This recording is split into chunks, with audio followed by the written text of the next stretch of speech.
নমস্কার বন্ধুরা, আমি পলাশ আর তোমরা শুনছো সত্যি ভৌতিক কাহিনী। এই যে এইদিকে দেখো, আমি এসছি। কে তুমি? আমি চিনতে পারছো না? এইদিকে দেখো। তুমি? কেন আসতে পারি না?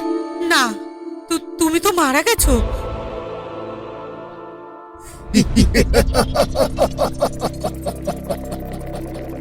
প্রত্যেক দিন ঠিক সন্ধ্যে 7টায় সত্যি ভৌতিক কাহিনী শোনার সময়। বন্ধুরা, আজকের গল্পটি সম্পূর্ণ আমাদের দৃষ্টিকোণ থেকে দেখব, কিন্তু গল্প শুরু করার আগে যেমনটা আমি সবসময় বলি যে তোমরা নিশ্চয়ই অনেক ভৌতিক গল্প শুনেছ, কিন্তু আমি আশাবাদী যে আজকের গল্পটি শোনার পর তোমরা সত্যিই ভয় পাবে। আমি তোমাদের শুধু অনুরোধ করছি যে যদি তোমরা এই গল্পটি সম্পূর্ণরূপে শোনো তাহলে তোমরা সত্যিই এটি অনেক উপভোগ করবে। এছাড়াও যদি তোমরা প্রথমবার আমাদের চ্যানেলে এসে থাকো তাহলে চ্যানেলটি সাবস্ক্রাইব করো। এতে তোমাদের সাথে আমাদের ঘনিষ্ঠতা বৃদ্ধি পাবে এবং আসন্ন ভিডিওগুলি তোমাদের কাছে সহজেই পৌঁছে যাবে। তাই বেশি সময় না নিয়ে চলো দ্রুত আমাদের গল্প শুরু করি। 4-5 বছরের একটি মেয়ে সোফায় বসে বইয়ের মধ্যে ডুবেছিল। দরজার ঘন্টা বাজতেই সে বইটি সোফায় রেখে দরজার দিকে দৌড়ে গেল। দরজা খুলে সে দেখতে পেল তার বাবা এবং তার সামনে লাল রঙের পোশাক পরা একজন অচেনা মহিলা দাঁড়িয়ে আছে। দুজনেরই গলায় ফুলের মালা ঝুলছে। মেয়েটি বাবাকে দেখা মাত্রই জড়িয়ে ধরল এবং তার বাবাকে জিজ্ঞাসা করল, বাবা, এই আন্টি কে? তুমি বলেছিলে যে আমি ফিরে এলে তোমার জন্য মাম্মি আনবো, কিন্তু বাবা মাম্মি কোথায়? দেখা যাচ্ছে না তো। সে কি লুকিয়ে আমাকে সারপ্রাইজ দিতে চায়? সে নিশ্চয়ই বাইরে গাড়িতে বসে আছে, আমি এখনই তাকে ডেকে নিয়ে আসছি। এই বলে ছোট্ট মেয়েটি বাইরে পার্ক করা গাড়ির দিকে দৌড়াতে যাচ্ছিল। তখন তার বাবা তার হাত ধরে বলল, ভূমি, শোনো, এই আন্টি তোমার নতুন মা, আমি তাকে আনতে গিয়েছিলাম। বাচ্চা মেয়েটি বলল, না, আমি আমার মাম্মি চাই, সে আমার মা নয়। ভূমি রাগে বাবার হাত ছাড়িয়ে নিল। তারপর ভূমির বাবা বলল, এভাবে বলো না, নতুন মা রাগ করবে। এই মাও খুব সুন্দর, ঠিক তোমার মায়ের মতো। এখন থেকে সে তোমার সাথেই থাকবে। নতুন মা বলল, আমি তোমার যত্ন নেব, আমি তোমার জন্য খুব ভালো ভালো খাবার রান্না করব এবং তোমাকে অনেক ভালোবাসবো। ভূমির বাবা দুই হাতে ভূমির ছোট্ট টমেটোর মতো গাল ধরে বললেন, দেখেছো তোমার নতুন মা কত ভালো। মাত্র 2 মাস আগে যখন ভূমির মা সঞ্জনা স্কুটিতে করে বাজারে গিয়েছিল, ভূমি তার স্কুলে ছিল এবং তার বাবা রাজীব অফিসে ছিল। তখন বাজার থেকে ফেরার সময় একটি দ্রুতগামী গাড়ি সঞ্জনাকে ধাক্কা দিয়ে চলে যায়। সেই দুর্ঘটনায় সঞ্জনা ঘটনাস্থলেই মারা গেল এবং কিছুক্ষণের মধ্যেই সেই সুখী পরিবারটি জনশূন্য হয়ে গেল। ভূমি এত অল্প বয়সে তার মায়ের থেকে আলাদা হয়ে গেল এবং তারপর থেকে সে নীরবে বসবাস শুরু করল। প্রায়শই ভূমি তার মায়ের সাথে দেখা করার জন্য জোর করতে লাগলো এবং কাঁদতে শুরু করলো। তারপর রাজীব অনেক কষ্টে তাকে শান্ত করত এবং সে নিজেই একা গিয়ে কাঁদত। ঘরের দায়িত্ব এবং কাজের বোঝা তাকে আবার বিয়ে করতে বাধ্য করেছিল। ভূমির বাবা বলল, তুমি কি আমার উপর রাগ করেছ? তুমি কি নতুন মাকে পছন্দ করনি? ভূমি রেগে তার ঘরে ছুটে গেল এবং সোফায় মুখ গুজে কাঁদতে লাগলো। ভূমির নতুন মা প্রিয়া ভূমির কাছে এসে স্নেহের সাথে মাথায় হাত বুলিয়ে বলল, তুমি কাঁদছো কেন? তোমার আমাকে পছন্দ হয়নি?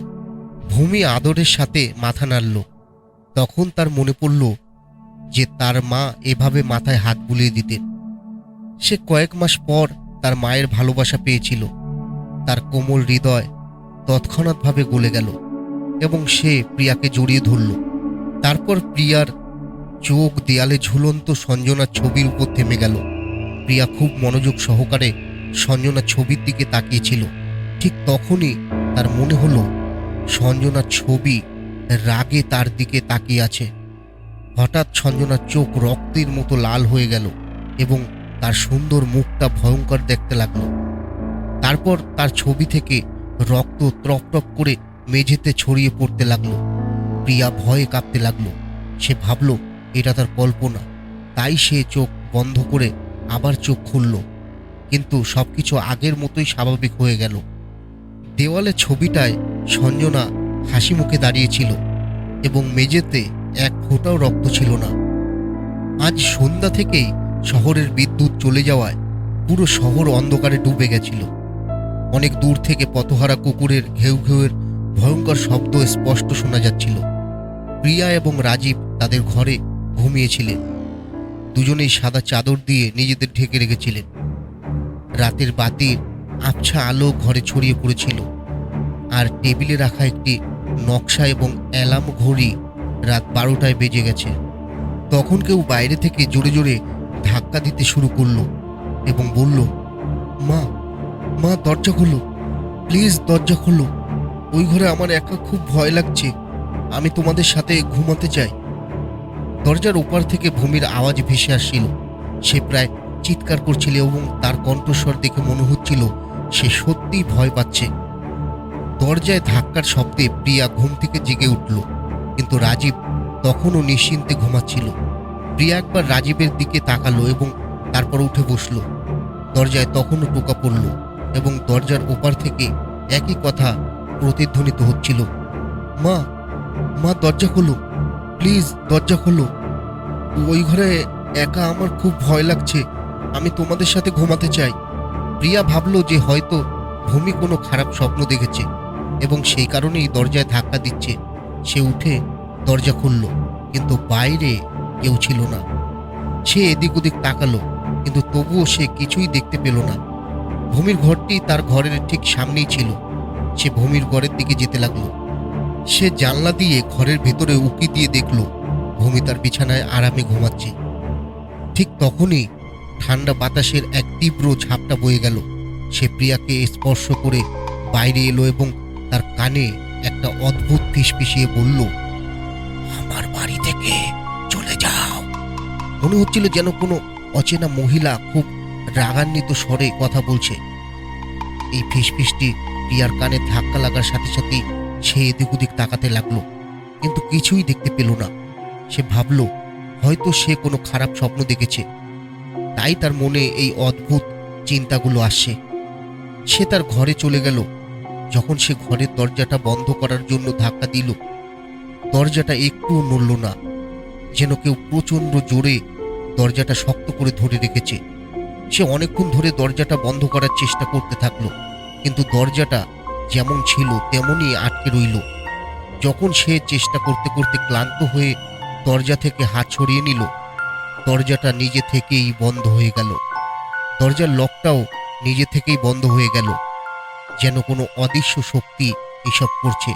সে ভয় পেয়ে রাজীবকে কিছু না বলে তার পাশে শুয়ে পড়ল। রাজীব তখনও গভীর ঘুমে ঘুমিয়েছিল। সে অনেকক্ষণ ধরে ঘরের চারপাশে তাকিয়ে থাকলো এবং এই ঘটনা তার চোখ থেকে ঘুম কেড়ে নিয়েছিল। বিছানায় শুয়ে সে ঘরের দেয়াল ও ছাদের দিকে তাকিয়েছিল। ঠিক তখনই টেবিলের নাইট ল্যাম্পটি টেবিল থেকে মেঝেতে পড়ে ভেঙে টুকরো টুকরো হয়ে গেল। যেন কেউ টেবিল থেকে নাইট ল্যাম্পটি তুলে মেঝেতে ফেলে দিয়েছে। এখন ঘরটি সম্পূর্ণ অন্ধকার, এত অন্ধকার যে এক হাত অন্য হাতের মধ্যে পার্থক্য করতে পারছিল না। প্রিয়ার হৃদয় দ্রুত স্পন্দিত হতে শুরু করে। সে বিশ্বাস করতে শুরু করে যে সে এখনো পর্যন্ত যা ভাবছিল তা তার ভ্রান্তি নয়, বরং সত্য। সে বিছানায় বসে রাজীবের হাত ধরে জোরে ঝাঁকালো, রাজীব রাজীব দয়া করে ওঠো। সে তার শরীর একটু এদিক ওদিক নাড়াচড়া করে তার পাশ বদলাতে থাকে। প্রিয়া খুব ভয় পেয়েছিল এবং তার উপরে ঘরে এক ভয়াবহ অন্ধকার ছিল। ঘরের আলো জ্বালানোর জন্য সে পরিষ্কার দেওয়ালের চারপাশে হাতড়াতে লাগলো। হঠাৎ সে তার মাথার উপর কারো হাত অনুভব করলো। তার মনে হলো কেউ যেন বিছানায় তার পিছনে বসে তার চুলে পরম ভালোবাসায় আদর করছে। তার শরীর ভয়ে কাঁপতে লাগলো। তারপর সেই অজানা হাতটি তার চুল ধরে জোরে টানতে লাগলো। সেই হাতটি তার চুল এত জোরে টানছিল যে মনে হচ্ছিল যেন তার মাথা থেকে চুল ছিঁড়ে ফেলতে চাইছে। প্রিয়া ব্যথায় জোরে চিৎকার করতে যাচ্ছিল, কিন্তু তার গলায় আওয়াজ আটকে গেল। সে জোরে চিৎকার করছিল এবং তার গলা দিয়ে আওয়াজ বের হচ্ছিল না। তারপর রাজীব জেগে উঠল। রাজীব জিজ্ঞাসা করল, প্রিয়া, ঘরটা এত অন্ধকার কেন? তুমি কি ঘরের আলো নিভিয়ে দিয়েছ? রাজীব চোখ খোলার সাথে সাথেই সেই হাতটি প্রিয়ার চুল ছেড়ে দিল এবং এর সাথে সাথে তার গলায় আটকে থাকা স্বর দ্রুত বেরিয়ে এলো। প্রিয়া কাঁদতে কাঁদতে বলল, রাজীব, কি আমার চুল পশুর মতো টেনে ধরেছে। তারপর রাজীব ঘরের আলো জ্বালালো। সে ঘরের চারপাশে তাকালো, কিন্তু সেখানে কেউ ছিল না। তারপর সে প্রিয়ার দিকে তাকিয়ে তার অবস্থা দেখে হতবাক হয়ে গেল। সে দেখতে পেল প্রিয়া বিছানায় মাথা চেপে ধরে কাঁদছে। তার চারপাশে কিছু চুল পড়ে আছে, যা সম্ভবত প্রিয়ারই। তারপর তার চোখ মেঝেতে পড়ে থাকা বৈদ্যুতিক তারের দিকে গেল, যা ছিঁড়ে টুকরো টুকরো হয়েছিল। সবকিছু তার কাছে একটু অদ্ভুত মনে হলো। সে প্রিয়াকে জড়িয়ে ধরল। সে তখনও কাঁদছিল। রাজীব প্রিয়াকে শান্ত করার জন্য বলল, প্রিয়া, শান্ত হও, সব ঠিক হয়ে যাবে। এই ঘটনার অনেকদিন পর রাজীব অফিস থেকে বাড়ি ফিরে আসার সাথে সাথেই প্রিয়াকে জিজ্ঞাসা করল সে হাসপাতালে চেক আপের জন্য গেছে কিনা। রাজীব রান্নাঘরে কাজ করা প্রিয়াকে ডেকে জিজ্ঞাসা করল যে তাদের শোবার ঘরে আলো আছে কিনা। রাজীব যখন অফিসে যাচ্ছিল তখন থেকেই প্রিয়ার স্বাস্থ্যের অবনতি হতে শুরু করে। সে বারবার বমি করছিল এবং প্রচণ্ড মাথা ব্যথাও করছিল। রাজীব যখন তাকে হাসপাতালে যেতে বলল তখন সে জোর করে রাজীবকে অফিসে পাঠালো। রাজীবকে সে বলেছিল যে ভূমিকে স্কুলে নামিয়ে দেওয়ার পর সে চেক আপের জন্য হাসপাতালে যাবে। তারপর প্রিয়া কফির ট্রে নিয়ে বেরিয়ে এলো। তার মুখে হালকা হাসি স্পষ্ট দেখা যাচ্ছিল। সে পোশাক এবং কফির কাপ তুলে সোফায় বসে থাকা রাজীবের হাতে দিয়ে বলল, ডাক্তার কি বলেছেন জানো? রাজীব খুব কৌতূহল নিয়ে জিজ্ঞাসা করল, কি বলেছে? প্রিয়া উত্তর দিল, আমাদের পরিবারে 3 থেকে এখন 4 জন হতে চলেছে এবং ভূমির সাথে খেলা করার জন্য একটি ছোট্ট অতিথি আসছে। এই কথা শুনে রাজীবের মুখে খুশির ঢেউ খেলে গেল। সে প্রিয়াকে হেসে বলল, তুমি সত্যি বলছো? রাজীবের কথা শেষ হতে না হতেই একটা পাত্র পড়ে যাওয়ার জোরে শব্দ হলো। প্রিয়া রান্নাঘরে গিয়ে দেখল যে পাত্রটি পূর্ণ এবং প্রেসার কুকারটি আলাদাভাবে পড়ে আছে। প্রিয়ার এটা দেখে খুব অদ্ভুত লাগলো। তারপর সে মেঝেতে ছড়িয়ে থাকা মসুর ডাল পরিষ্কার করতে শুরু করলো। সে প্রেসার কুকারটি তুলে তার দিকে তাকালো। সে হতবাক হয়ে তাকিয়ে রইল। প্রেসার কুকারের ঢাকনাটা পুরোপুরি বেরিয়ে গিয়েছিল। এরপর একদিন রাতে প্রিয়া বাড়িতে সম্পূর্ণ একা ছিল। রাজীব অফিসের কাজে শহরের বাইরে গিয়েছিল এবং ভূমি তার স্কুল ছুটিতে তার দিদার বাড়িতে গিয়েছিল, অর্থাৎ রাজীবের প্রথম স্ত্রী সঞ্জনার বাড়িতে গিয়েছিল। কাজ শেষ করে সে তার শোবার ঘরে বসে টিভি দেখতে শুরু করলো। এই প্রথমবারের মতো সে এই বাড়িতে একা রাত কাটাবে। এই কথা ভাবতে ভাবতে সে একটু ভয় পেয়ে গেল। টিভিতে সাউথ ইন্ডিয়ান সিনেমা দেখছিল। হঠাৎ ঘরের আলো নিজে থেকেই নিভে গেল এবং টিভিও বন্ধ হয়ে গেল। এখন ঘরে অন্ধকার ছাড়া আর কিছুই দেখা যাচ্ছিল না। হঠাৎ করে বন্ধ থাকা টিভি এটি আবার চালু হয়ে গেল এবং একজন সুন্দরী মহিলাকে হাসতে দেখা গেল। প্রিয়া যখন সেই সুন্দরী মহিলার দিকে মনোযোগ দিয়ে তাকালো তখন ভয়ে প্রিয়ার হাত পা কাঁপতে শুরু করলো। বিছানায় এদিক ওদিক মোবাইল খুঁজতে লাগলো। তারপর তার মনে হলো কেউ যেন ফোনটা তার হাতে তুলে দিয়েছে। সে কাঁপা কাঁপা আঙ্গুল দিয়ে মোবাইল ফোনের ফ্ল্যাশ লাইটটা জ্বালিয়ে দিল। ফ্ল্যাশ লাইটের আলোয় যখন সে সামনে তাকালো তখন তার ভয়ে সমস্ত শরীরে রক্ত জমে যেতে লাগলো, কারণ সঞ্জনা তার ঠিক সামনেই দাঁড়িয়েছিল। এটা দেখে প্রিয়া দরজার দিকে দৌড়ে গেল। তারপর সঞ্জনা পেছন থেকে চুল ধরে মুখের সামনে মুখ এনে বলল, আমি তোমাকে এখান থেকে চলে যেতে বলেছিলাম, কিন্তু তুমি শোনোনি। তুমি আমার স্বামী আর সন্তান কেড়ে নিয়েছো। এখন তোমাকে এর শাস্তি পেতে হবে। তোমার গর্ভে বেড়ে ওঠা শিশুটিকে আমি মেরে ফেলবো। এই বলে সে প্রিয়ার গলা চেপে ধরে বাতাসে তুলে নিল, যার ফলে দম বন্ধ হতে লাগলো এবং চোখ দুটো বের হয়ে যেতে লাগলো।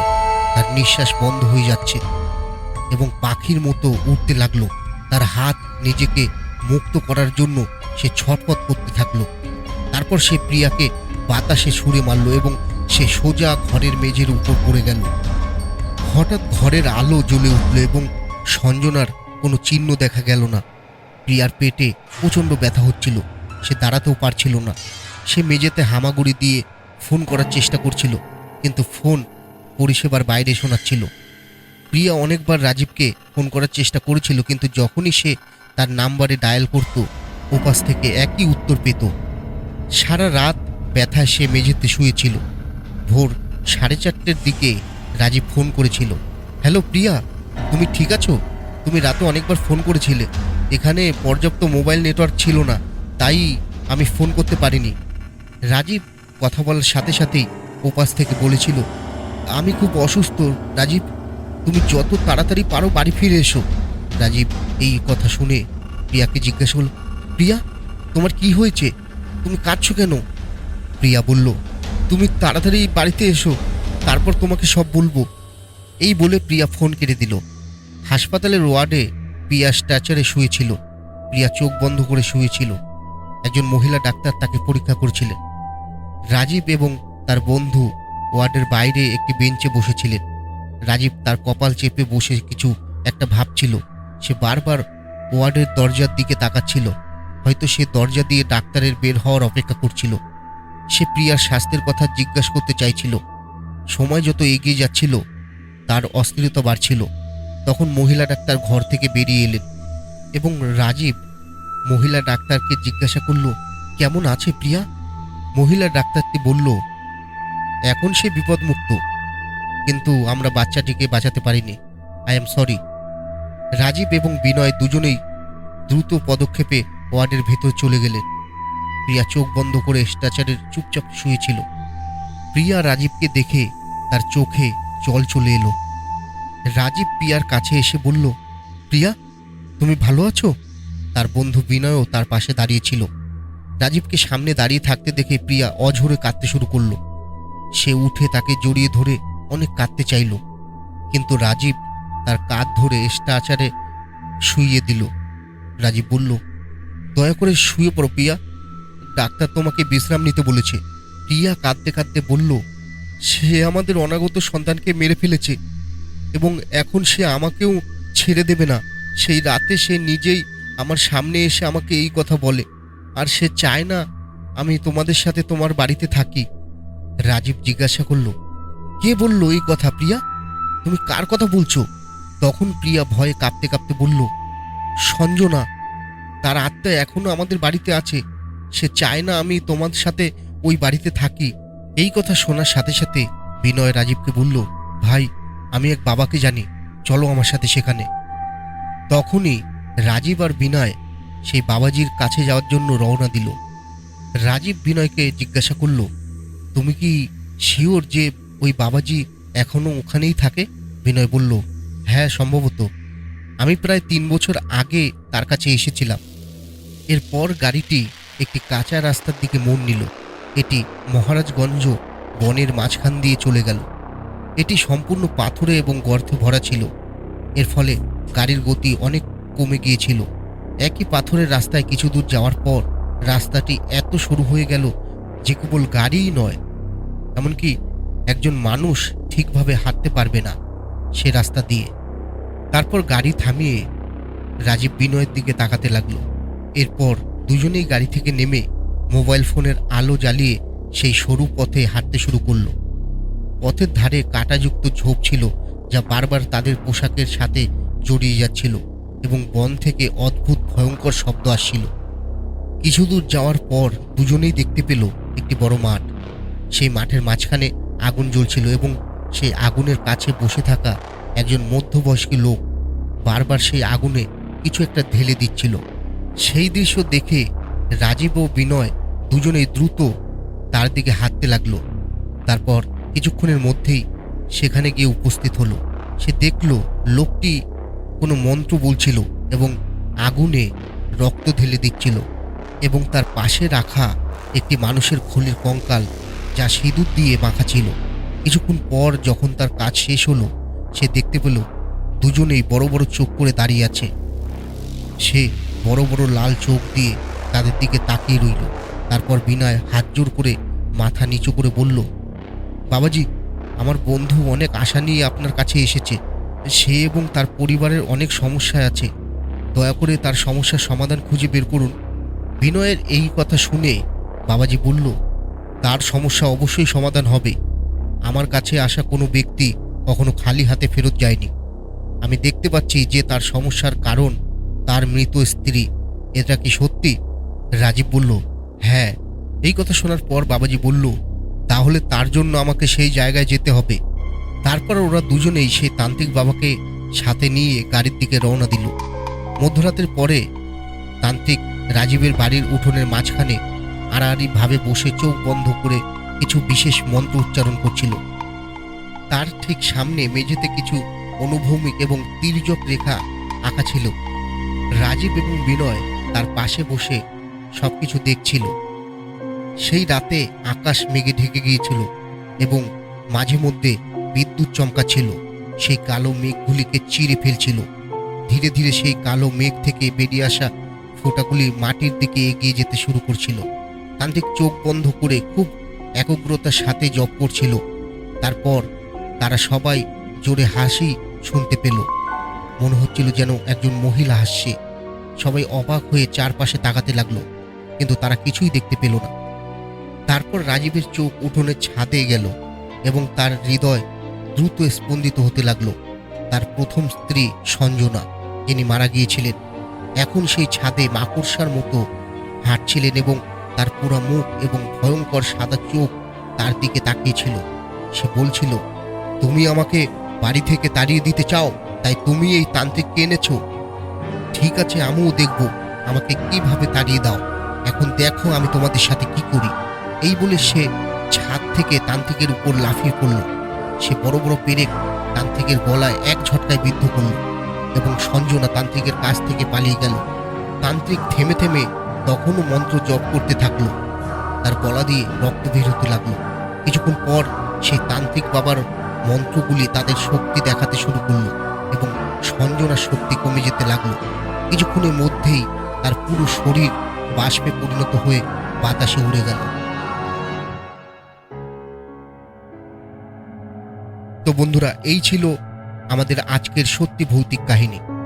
কেমন লাগলো আর তোমরা কোথা থেকে শুনছো আমাদের কমেন্ট বক্সে কমেন্ট করে জানাবে। আর এখন তোমরাও তোমাদের সত্যি ভৌতিক কাহিনী পাঠাতে পারো সত্যি ভৌতিক কাহিনী @gmail.com। তো শীঘ্রই আমরা আরেকটি গল্প নিয়ে তোমাদের কাছে উপস্থিত হব। ততক্ষণের জন্য তোমরা সবাই ভালো থাকবে।